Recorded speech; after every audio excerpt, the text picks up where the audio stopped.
আমরা জুতা পাই দিই না, জুতা যে কেটস, এই কেটসের যে 2 কালার দেখবেন, যে 2 কালার এই সোল কিন্তু এই মেশিনে তৈরি করা যায়।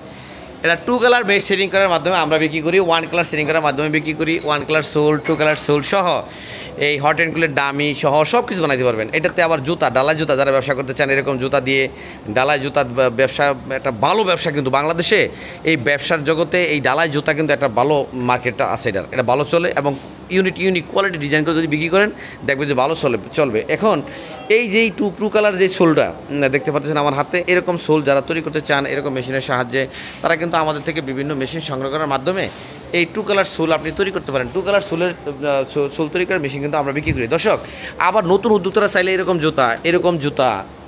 জুতা এই বিভিন্ন জুতা এরকম সোল তৈরি করে আফার সেটিং, এই যে উপরের ফিতাটা সেটিং করার মাধ্যমে এরকম কমপ্লিট জুতা তৈরি করে এরকম দানা দিয়ে, যে দানাগুলো দেখছেন, এই দানাগুলো দিয়ে এই জুতাগুলো তৈরি করে এইগুলোর ভিতরে ডাইস থাকবে, এই ডাইসের সাহায্যে লাভজনক একটা ব্যবসা করতে পারেন। দর্শক, এটা কিন্তু একটা ইউনিক টেকনোলজি এবং আপনার ভালো একটা বিজনেস। এই 2 কালার সোল তৈরি করার জন্য আজকে আমাদের এই কাস্টমারের বাসায় যাচ্ছে আমাদের যে ম্যানেজার আছে রিয়াজ সাহেব, এই যে ইনি হচ্ছে আমাদের ম্যানেজার প্রতিষ্ঠানের রিয়াজ সাহেব, সোহেল ভাই ইনি হচ্ছে আমাদের ওস্তাদ, এবং সোহেল ভাইয়ের একটা ফ্যাক্টরির মালিক।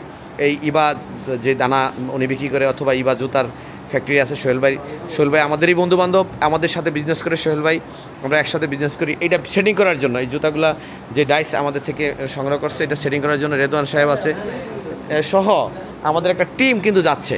এখানে কোথায় যাচ্ছে, এটা হচ্ছে ফরিদপুরে আমাদের টিমটা যাচ্ছে। এই যে জুতা তৈরি করার যে মেশিন আমরা বিক্রি করেছি, এই মেশিনটা এই সেটিং করার জন্য আমাদের এই যে গাড়ি দাঁড়ানো আছে সামনে, আমাদের যারা কী বলে এটা ক্যাম্পলি আছে, ওনারা রেডি হচ্ছে এবং এখন যাত্রা শুরু করবে। দর্শক, আমরা পুরো ভিডিওটা আপনাদেরকে দেখানোর চেষ্টা করবো যে কীভাবে মেশিনটা সেটিং করলাম, কীভাবে কী হইলো টোটাল। সবাই সাথে থাকবেন। আসসালামু আলাইকুম রহমতুল্লাহ।